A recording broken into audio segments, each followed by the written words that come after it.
In 79 AD, Mount Vesuvius erupted and buried the Roman city of Pompeii beneath tons of ash and pumice, because this was one of the most destructive volcanic eruptions in recorded human history.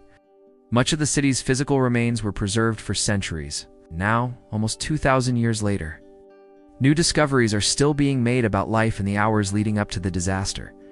Here are some of the most exciting recent finds from Pompeii, and we'll try to piece together what happened in the city's final hours.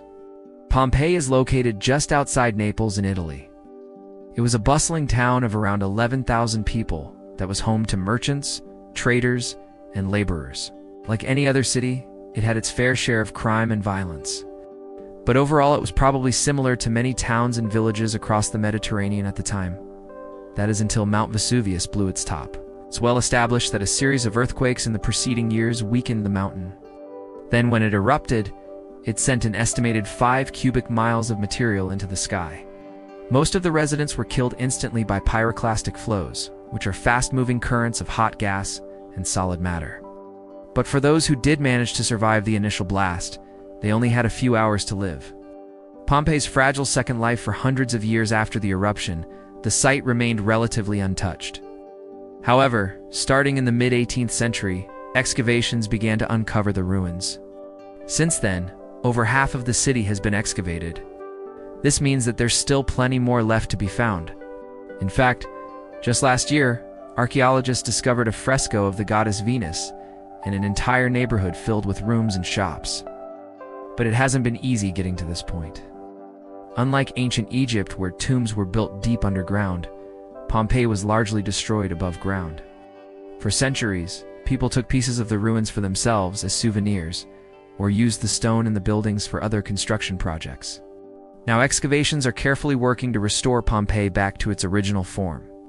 However, scientists have to tread lightly so as not to damage anything else. Reconstructing the final hours, one reason why Pompeii is so fascinating is because we can use the ruins to get a snapshot of what life was like in the Roman world. Archaeologists can examine everyday objects like cups, coins, and even graffiti to learn how the people lived, ate, and entertained themselves. Scientists have also been able to study the plaster casts of the dead. These were created by archaeologists in the 1860s. They would pour plaster into the hollow of a mold made from the shape of a body. Then once it dried, they could remove it to reveal a life mask of the person. It gives us an intimate look at some of the victims of the eruption. You can see their faces, hairstyles, and even clothing. Some bodies were also well preserved in ash, allowing researchers to learn more about everyday attire.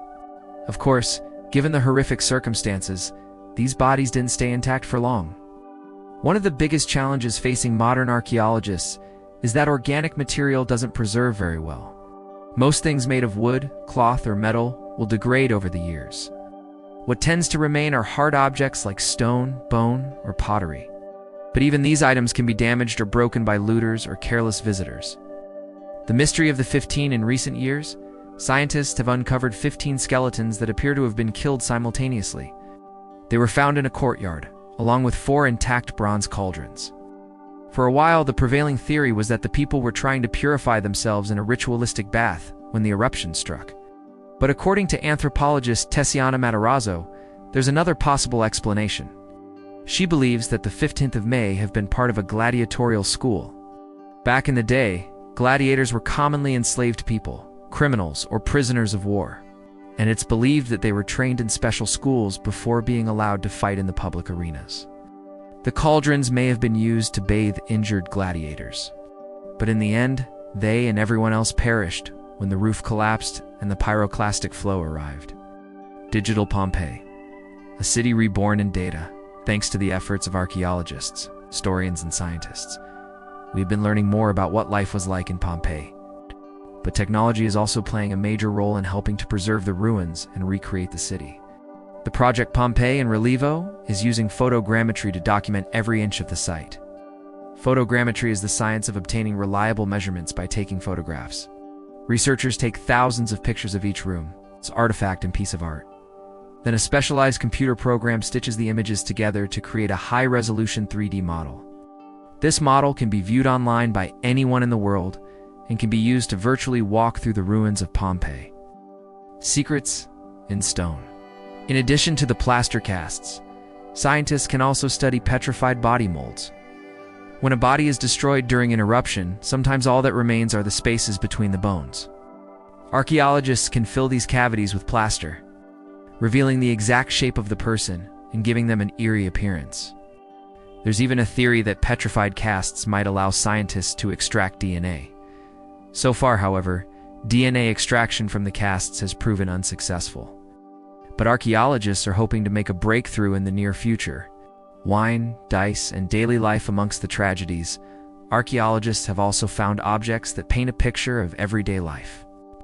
In one house, experts discovered 8 bronze dice dated to 70 AD. The owner of the home may have been a gambler or possibly used the dice for divination.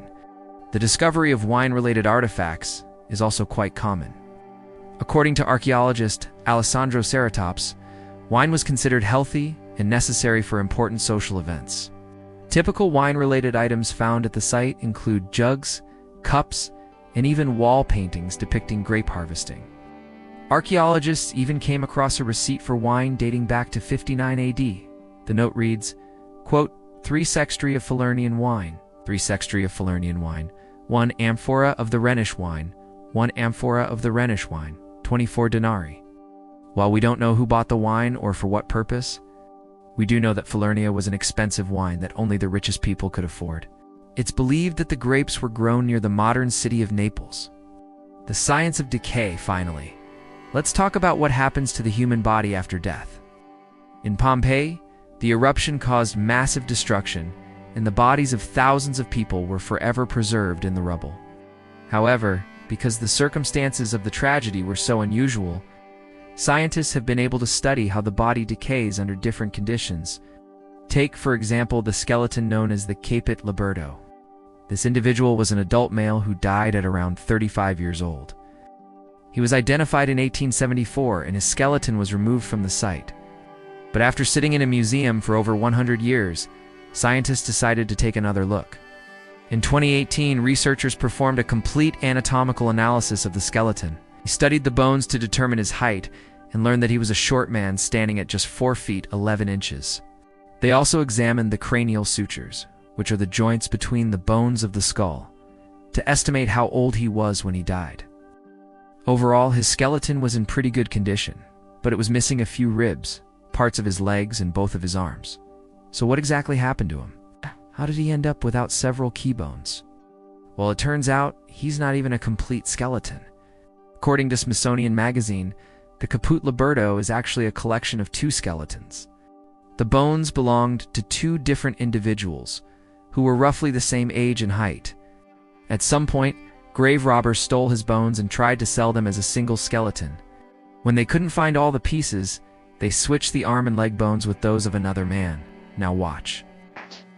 What really happened in Pompeii? Or check out 15 craziest facts about Pompeii.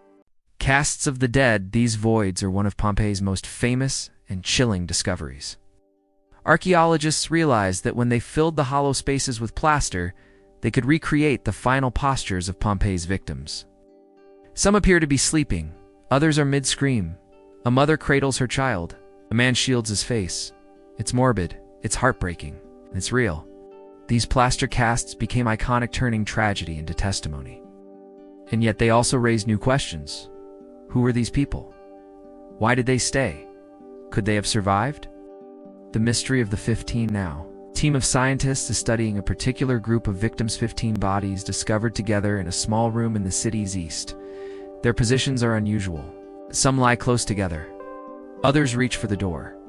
There's a sense of coordination, says Dr. Lawrence Olapont, who leads the analysis, as if they were helping each other or dying together. Among them is a man found with a military sword. Digital scans and forensic analysis suggest he was around 28 years old. Bone structure and wear patterns indicate a life of discipline, possibly combat. Now, using 3D imaging, experts are reconstructing his face layer by layer, cheekbones, jawline, dental records. Even muscle tension is analyzed to detect fear, pain, or calm in his final moments. Digital Pompeii, a city reborn in data. But the work goes beyond individuals. Architect Raphael Martinelli and his team are creating an unprecedented 3D model of Pompeii down to the last brick. Using drones, laser scanners, and photogrammetry, they're capturing the entire 66-hectare site in ultra-high detail. From the bustling forum to the lavish house of the faun, every structure is digitally immortalized. This isn't just about preservation, Martinelli explains. It's about discovery. And every scan reveals details missed by the human eye cracks, discolorations, structural changes. It's like watching the city breathe. Pompeii has stories to tell. Secrets in stone, one building long assumed to be a gladiator barracks is now believed to be something else entirely. Decorative tiles, ornate latrines, and architectural refinements suggest a public market or meeting space. We've told ourselves convenient stories for years, says archaeologist Eric Pohl. Now the technology is challenging our assumptions. Wine, dice, and daily life. The same holds true for Pompeii's street-level life. Ancient bars have been uncovered, complete with marble counters, storage jars, and even graffiti. Dice used for gambling were found in corners of taverns. Evidence suggests Romans unwound, just like we do drinks, games, gossip. In France, modern vintners are even reviving Roman winemaking methods using historical records. Open air, fermentation. Oxidation? No modern filtration. The result? Strong, earthy vintage with a flavor profile lost to time. Romans liked their wine rough, one winemaker says. What we might call spoiled, they called aged. The science of decay, even the city's trash is gold. In ancient latrines, researchers are sifting through organic waste to analyze Roman diets. Shellfish, sea urchins, poultry, and surprisingly songbirds. Feast-worthy items hint at Pompeii's class divisions. One deposit, rich with young pig bones, suggests a lavish banquet occurred just days or hours before the eruption. These findings, combined with teeth analysis and isotopic breakdowns, reveal how nutrition, disease, and lifestyle varied across the population. Preserving what's left, but all of this could vanish again? Tourism is both a blessing and a curse. Over 3 million people visit Pompeii each year. They brush against walls, step on ancient floors, and even unintentionally accelerate decay. Rain and shifting earth are worse. Some buildings are collapsing. In response, satellites now monitor ground deformation in real time. Wireless sensors placed throughout the site detect micro-movements and send alerts. If we see even a millimeter of shift, says one engineer, we know something's wrong. The same satellite technology watches Vesuvius, tracking seismic tremors, gas emissions, and earth temperatures. The mountain stirs. Is it waking up? Some signs say yes. Others urge caution, but no one forgets the past. Emergency plans are in place to evacuate 600,000 people if an eruption seems imminent, because Pompeii's story could repeat. Unearthing literature. The scrolls of Herculaneum. Pompeii wasn't alone. Its sister city, Herculaneum, was also buried by Vesuvius. Their archaeologists discovered a trove of charred scrolls inside a Roman villa. They appeared destroyed, blackened lumps of carbon. But now, using X-ray phase contrast imaging and synchrotron light, scientists are virtually unrolling these texts without opening them physically. So far, only fragments have been translated. But phrases like "they would fall" and "they would say" suggest narratives, possibly eyewitness accounts of the eruption. Hope is to recover lost works by ancient philosophers, poets, or historians, filling in massive gaps in our understanding of Roman thought. Reviving the past with lasers. Meanwhile, in Pompeii itself, conservators are using lasers to restore delicate wall frescoes. These lasers remove grime layer by layer without touching the surface. Water mists are used to brighten colors and prevent heat damage. The results are breathtaking. One villa, the House of the Mysteries, now glows with reds and golds as vivid as the day they were painted. Scenes of Dionysian rites come alive with drama, depth, and symbolism. It's a city of innovation. Pompeii was more than ruins. It was advanced. It had a complex plumbing system with over 40 public fountains. Drainage systems doubled as storm channels. Streets were paved with stepping stones to keep togas dry. Recent research even revealed a one-way traffic grid based on wear patterns from cartwheels. It's like ancient Rome had its own urban planning code, marvels one urban historian. They solved problems we still face today. What Pompeii teaches us in the end? Pompeii is not just about the past. It's about us. What do we value? What do we take for granted? How quickly can a civilization fall? It took less than a day to wipe out a thriving, organized artistic society. And now that society is whispering back through frescoes, bones, scrolls, and streets, we must listen, because the story of Pompeii isn't over. It's being rewritten in data, in code, in color. Before Vesuvius speaks again, we must finish the conversation, because it's not just about what happened to them, it's about what we choose to remember, and what we do with the time we have left.